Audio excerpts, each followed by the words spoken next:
नमस्कार दोस्तों, स्वागत है आपका नए वीडियो में हमारा। और आज हम बात करने वाले हैं मंगल पांडे को लेकर। जैसा कि आपको पता है कि मंगल पांडे जो हमारा 1857 की जो क्रांति हुई थी उसके प्रणेता थे, उनके उसके जनक थे। तो एक एक करके हम मंगल पांडे के बारे में सारी की सारी बातें करते हैं। जैसा कि आपको पता है कि उनका जन्म हुआ था और पूर्वी उत्तर प्रदेश में 1827 में, और 22 साल की उम्र में मंगल पांडे 34वीं बंगाल नेटिव जो अंग्रेज़ों की जो मुख्य एक सेना की टुकड़ी थी उसके पैदल सैनिक के रूप में भर्ती हुए थे मंगल पांडे। और आपको ये पता होना चाहिए कि जो 34वीं बंगाल नेटिव जो इन्फेंट्री जो सेना थी अंग्रेज़ों की, वो कहाँ रहती थी? बैरकपुर में, जो बैरकपुर कलकत्ता के पास था। और वहीं पे गवर्नर जनरल भी रहते थे ईस्ट इंडिया कंपनी के। और आप मैं बता दूं कि अंग्रेज़ों का शासन स्थापित करने में भारत में इसी सेना ने सबसे ज़्यादा भूमिका निभाई थी। और ये सेना, आपको मैं बता दूं कि नेपोलियन की सेना के बाद सबसे व्यस्त सेना थी। सबसे ज़्यादा युद्ध इसी सेना ने ईस्ट इंडिया कंपनी के लिए लड़े थे और उसी में भर्ती थे हमारे कौन? मंगल पांडे। तो आपको दूसरी बात ये थी कि इनके इस विद्रोह का जो ये प्रणेता बने उसके पीछे कारण क्या था कि ये सेना भी अंग्रेज़ों की जो टुकड़ी थी ये सबसे बड़ी थी 34वीं नेटिव। जब ये टुकड़ी बहुत बड़ी हो गई तो इसका हेड क्वार्टर शिफ्ट किया गया मेरठ। तो वहाँ के कुछ सैनिक मेरठ आना जाना रहता था। तो एक बार क्या हुआ कि आपके मंगल पांडे भी मेरठ आए हुए थे। और मेरठ आने के बाद उनका एक ऐसा वाक़या हुआ कि उनसे एक दिन एक वहाँ पे जो झाड़ू पोंछे का काम करते थे मेरठ की इन्फेंट्री में, वो थे माता दीन भंगी। उन्होंने क्या हुआ कि मंगल पांडे से एक दिन पानी पीने के लिए मांगा। तो मंगल पांडे ने उन्हें धुतकार दिया कि तू एक दलित है, भंगी है, और मैं एक ब्राह्मण हूँ, तो मैं अपने लोटे से तेरे को पानी कैसे पिला सकता हूँ? मैं अपवित्र हो जाऊँगा। और ये उस समय की हकीकत थी मध्यकाल की कि भारत में उस समय पे जो जातीय व्यवस्था थी, जो अनटचेबिलिटी थी, वो अपने चरम स्तर पर थी। आपको ये जानने की कोशिश करनी चाहिए कि ये जातीय व्यवस्था वहाँ तक कैसे पहुँची, क्या ये हिंदू धर्म का पहले से ही पार्ट थी? ये सब चीज़ें एक अलग तरह का मुद्दा है।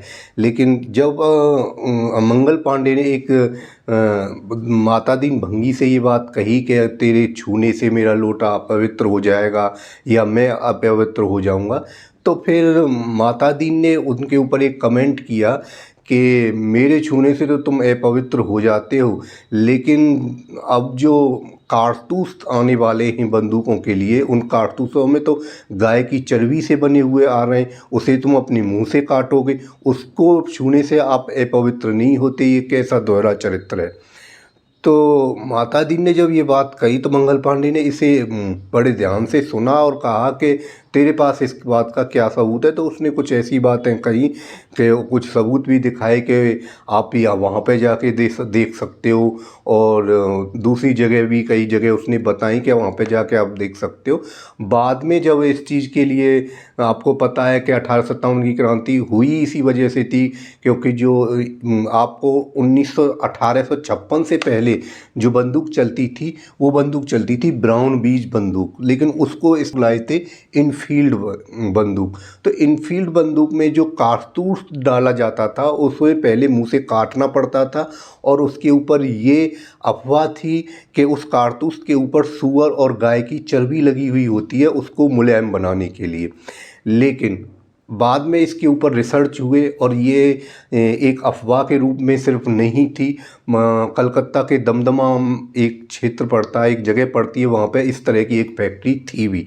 तो आप ये भी नहीं कह सकते कि ये पूरी तरह से एक र्यूमर था, अफवाह थी। तो वहाँ पे ये थी।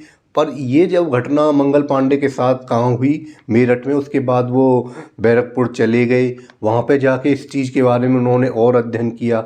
फिर वहाँ पे जाके उन्होंने अपने सैनिकों को ये सारी बातें बताईं, और फिर सबको एक तरह से उन्होंने मना लिया कि ब्रिटिश ईस्ट इंडिया कंपनी हमारे धर्म के ऊपर हमला कर रही है, हमें विधर्मी बना रही है और हमें अपना गुलाम बनाती जा रही है। इस तरह की चीज़ें वहाँ पे काफ़ी दिनों तक चलती रहीं, और वहाँ पे एक तरह से कहो तो मंगल पांडे ने एक माहौल बना लिया था ब्रिटिश सैनिकों के प्रति या ब्रिटिश ऑफिसरों के प्रति। और वो चीज़ आगे चल के हुई कि 29 मार्च 1800 देखोगे कि 29 मार्च 1857 को क्या हुआ, मंगल पांडे ने रविवार के दिन विद्रोह कर दिया और अपने जो दो अंग्रेज सैन्य ऑफिसर थे उनके ऊपर अटैक कर दिया। उसको देखते हुए उन्होंने ये कहा कि भाई दूसरे जो सैनिक थे वो तो उस समय पे मौक बने हुए थे, उन्होंने किसी ने उसकी मदद नहीं की, लेकिन उन्होंने उनको गाली देते हुए मंगल पांडे ने कहा कि भाई तुम खड़े हो जाइए, अब जब मैं विद्रोह के लिए खड़ा हो गया तो आप भी खड़े हो जाइए। दूसरी तरफ ये भी था कि जो अंग्रेज ऑफिसर थे वो जो दूसरे जो सैनिक थे उनको ऑर्डर दे रहे थे बार बार कि आप मंगल पांडे को पकड़ लीजिए और ये विद्रोही है और ये अनुशासन तोड़ रहा है, इसको पकड़ लिए। लेकिन किसी भी सैनिक ने मंगल पांडे को पकड़ने की भी कोशिश नहीं की सिवाय एक शेख पलटू के सिवाय। शेख पलटू एक सैनिक था जिसने मंगल पांडे को पकड़ने की कोशिश की, लेकिन वो भी पूरी तरह से काबू नहीं कर पाया। और शेख पलटू को कहा जाता है कि मंगल पांडे का कोर्ट मार्शल हुआ उससे पहले ही शेख पलटू का प्रमोशन कर दिया गया था। और उसमें ये भी कहा गया था कि एक सैनिक ने, आप देखो अमरीश मिश्रा की एक पुस्तक है Mangal Pandey the true story of revolution, उसमें उन्होंने कहा है कि अंग्रेज ऑफिसर ने ये भी स्वीकार किया एक ने कि एक मंगल पांडे के अतिरिक्त एक और कोई सैनिक था जिसको मैं पहचान नहीं पाया, उसने भी बंदूक की बट से मेरे पीछे से वार किया था। तो ये सब चीज़ें हुई कि ये विद्रोह हो गया। विद्रोह होने के बाद क्या हुआ कि मंगल पांडे को फांसी की सज़ा तय की गई कि मंगल पांडे को फांसी दी जाएगी 18 अप्रैल 1857 को। लेकिन हुआ क्या कि उनके पक्ष में उनके एक अंग्रेज सैनिक था जो उनका दोस्त था, उसने जो कोर्ट मार्शल जो ऑफिसर थे उनको ये आगाह कर दिया था कि ये जो ह्यूमर है, ये जो अफवाह है जो धर्म को भ्रष्ट करने वाली, ये काफ़ी सैनिकों में फैल चुकी है और अगर आप मंगल पांडे को फांसी दे दोगे तो आप देखोगे कि भारत में एक क्रांति हो सकती है। तो उसको ध्यान में रखते हुए कि ये बात ज़्यादा दूर तक नहीं फैले, दूसरी जो हमारी बटालियन है वहाँ तक नहीं पहुँच पाई ये बात, उससे पहले 10 दिन पहले ही मंगल पांडे को 8 अप्रैल को फांसी दी गई। और उसके साथ ही ये धर्म की जो लेके जो जिसमें दोनों ही जो भारत के मेजर धर्म थे, एक तरफ मुसलमान और एक तरफ हिंदू, दोनों ही उससे अफेक्टेड हो रहे थे। और ये देखते हो कि आप 10 मई को मेरठ से ही पूरी की पूरी क्रांति शुरू हो जाती है और बहादुर शाह जफर को उसका नेता बना दिया जाता है। लेकिन आप बाद में फिर एक नक्की अली थे जो कि मंगल पांडे के दोस्त थे, वो मंगल पांडे की अस्थियां उनके घर लेके आए, उनकी माँ को दी। पूर्वी उत्तर प्रदेश में उनका जन्म हुआ था और उनकी अस्थियों को गंगा में बहाया गया। अब यहाँ पे एक बात और है वो भी कर लेते हैं कि कुछ हमारे जो दलित चिंतक हैं वो कहते हैं कि इस मंगल पांडे के बाद माता दीन को भी फांसी दी गई, क्योंकि माता दीन ने ही सबसे पहले ये बात मंगल पांडे के कानों में डाली गई। तो वो कहते हैं कि भाई जो दलितों का जो हमारा जो बलिदान है उसको कम आंका जाता है और मंगल पांडे को विद्रोह का नेता या जनक बता दिया जाता है। तो उसके पीछे आप ये मान सकते हो, देखो जहाँ तक दलितों के शोषण की बात थी मध्यकाल में अपने चरम सीमा पे थी, इसमें कोई दो राय नहीं है। लेकिन एक चीज़ आपको समझनी पड़ेगी कि भारत के मूल संस्कृति में दलितों के साथ इतने शोषण की बातें कहीं पे नहीं की गई। ये चीज़ें धीरे धीरे समाज में एक बुराई के रूप में पनपती गईं और अपने चरम स्तर पर पहुंचती गईं। और बाद में आप देखते हो कि दलितों के इतने बड़े नेता हुए BR अम्बेडकर, उन्होंने इन चीज़ों को फिर दोबारा से नीचे कर दिया। तो उसके पीछे आप अगर किसी भी शर्मा शुक्ला या फिर किसी भी उपाध्याय को आप अगर जिम्मेदार मानते हो तो आप सिर्फ ये नहीं कह सकते कि ये ही दलितों के शोषण के लिए जिम्मेदार है। दलितों के शोषण के लिए आपको ये भी मानना पड़ेगा कि दलितों ने अपनी तरफ से इसके लिए कुछ कभी कोई विद्रोह नहीं किए, इस सामाजिक बुराई के लिए कोई बड़े आंदोलन नहीं चलाए। कुछ नेता हुए BR अम्बेडकर जैसे, जब उन्होंने इन चीज़ों को समझा और उन्होंने अपने अकेले के स्तर पर इन चीज़ों का विरोध किया, कानून बनवाए, लेकिन उनको भी जनता का कितना सपोर्ट मिला आप देख सकते हो। इतनी मास ऑफ पॉपुलेशन है हमारे देश में दलितों की, लेकिन BR अम्बेडकर को एक चुनाव नहीं जिता पाए। तो आप अगर किसी के ऊपर डायरेक्ट आप पे आलोचना या कर सकते हो कि भाई ये नहीं हुआ वो नहीं हुआ, उसके लिए आपको करना पड़ेगा। और आज भी हम देखते हैं कि दलितों की इतनी अच्छी स्थिति ये इसी वजह से नहीं हो पा रही कि दलितों ने बी आर अम्बेडकर को भगवान मान के उनको पूजना तो स्टार्ट कर दिया, लेकिन कितने लोग हैं जो उनके बताए हुए रास्ते पर चल पा रहे हैं। तो ये भी एक हकीकत है। और जहाँ तक ब्राह्मणवाद की श्रेष्ठता का जो सिद्धांत दिया जाता है, उसमें आप ये समझ लो कि जो हिंदू संस्कृति है उसमें ब्राह्मण को श्रेष्ठता का जो पदवी दी गई है वो किसी शर्मा शुक्ला या उपाध्याय नाम रखने का सरनेम लगाने वाले के लिए श्रेष्ठता नहीं दी गई थी। वो श्रेष्ठता दी गई थी हमारे ऋषि मुनियों के लिए, जिसमें वशिष्ठ विश्वामित्र जैसे ऋषि मुनि थे, उनको श्रेष्ठ माना गया था। ना कि किसी भी कोई भी अपने नाम के सामने ब्राह्मण लिखने से ब्राह्मण नहीं हो जाता। ये भी बात आपको समझनी पड़ेगी। तो ये चीज़ थी जो कि पूरी पूरी हुई। मंगल पांडे को इसी वजह से इस विद्रोह का प्रणेता कहा जाएगा, क्योंकि ये विद्रोह कहाँ पे हुआ था, उत्तर भारत से लेके साउथ तक चला गया था और पूरा का पूरा देश इसमें इन्वॉल्व हो गया था। पहली बार अंग्रेज़ों के खिलाफ गोली या अंग्रेज़ों के ऊपर डायरेक्ट वार करने की हिम्मत जो मंगल पांडे ने दिखाई, वो उनका अद्भुत साहस था। कहीं ना कहीं आप कहते हैं कि जब भगत सिंह फांसी पे चढ़े थे तो भगत सिंह ने ये कहा था कि मेरे फांसी चढ़ने से इस देश में बहुत सारे भगत सिंह पैदा हो जाएंगे।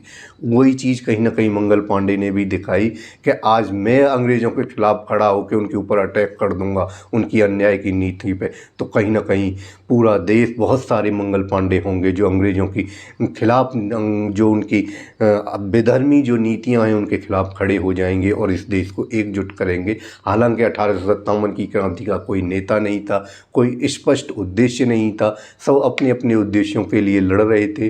तो वहाँ हमें उस क्रांति में हमें पूरी तरह से सफलता नहीं मिली और हम अंग्रेज़ों को हरा नहीं पाए। आपको एक बात और बता देता हूँ क्रांतिकारियों से रिलेटेड, कि जब क्रांतिकारी भारत में पैदा हुए, भारत की स्वतंत्र कराने के लिए दो धाराएं चल रही थी।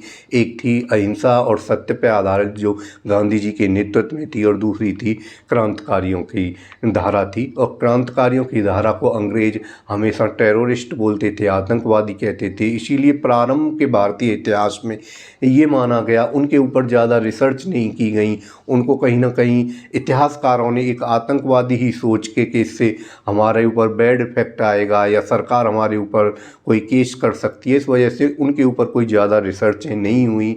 लेकिन आज के युग में उनके ऊपर काफ़ी रिसर्च हुई और क्रांतिकारियों को हम आतंकवादी नहीं कह सकते। इसके बहुत सारे प्रमाण हमें मिलते हैं, क्योंकि क्रांतिकारियों के पास भी एक विचारधारा थी, वो एक सैद्धांतिक रूप से वो काम करते थे।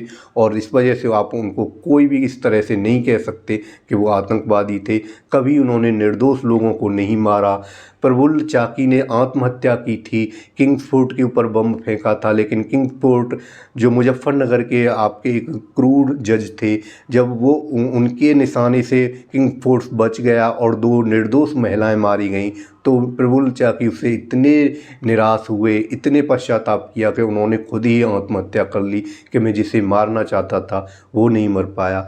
और भी बहुत सारी घटनाएं हैं। जब भगत सिंह ने असेंबली में जो बम फेंका था, उस बम से कोई भी मारा नहीं गया, लेकिन भगत सिंह ये कहते हैं कि गिरफ्तार होने के बाद कहते हैं कि जहाँ मैं खड़ा था मेरे सामने साइमन बैठा हुआ था और मैं जॉन साइमन को कभी जिंदा नहीं छोड़ता, लेकिन उनकी जस्ट बगल में पटेल के भाई बैठे थे और मैं पटेल के भाई को कोई नुकसान पहुंचाना नहीं चाहता था। इस सिर्फ और सिर्फ यही कारण था कि जॉन साइमन को मैंने छोड़ दिया।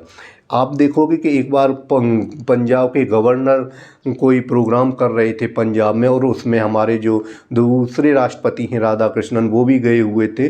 तो आप देखोगे वहाँ पे भी एक अटैक हुआ था। एक हरिकिशन ढींगरा नाम के जो क्रांतिकारी थे, उन्होंने वहाँ पे अटैक किया, और अटैक करने के बाद उन्होंने जैसे ही गोली चलाई तो गोली पंजाब के गवर्नर को नहीं लगी और वहाँ से भाग गए। और आप देखोगे कि फिर वो स्टेज पे जाके हरकिशन कहते हैं कि मैं गवर्नर को नहीं छोड़ता, लेकिन मेरे ऊपर सख्त आदेश थे कि गवर्नर के पास राधा कृष्णन भी बैठे हुए और राधा कृष्णन को कोई चोट नहीं पहुंचनी चाहिए। और वो जब ये बात कह रहे थे तो वो राधा कृष्ण से ही कह रहे थे, और राधा कृष्ण को वो जानते नहीं थे कि ये ही राधा कृष्ण है। तो इस तरह के सिद्धांत थे हमारे क्रांतिकारियों के। तो वो भी स्वतंत्रता के लिए लड़ रहे थे, उन्होंने कभी निर्दोष लोगों को नहीं मारा, टारगेटेड किलिंग की।